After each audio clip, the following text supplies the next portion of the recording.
Welcome students. Today we'll be going through optics, physical optics.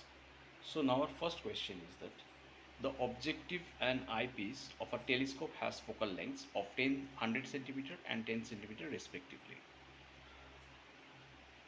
Final image of a distinct object is formed at least distance of distinct vision, that is d equal to 25 centimeter. What is its magnifying power for distinct vision?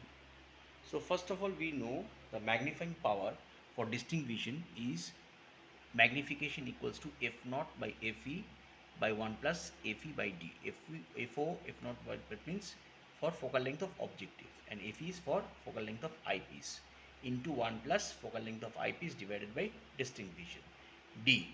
So that is 100 by 10 into 1 plus 10 by 25, that is 10 into 1.4, that is 14 is the magnification.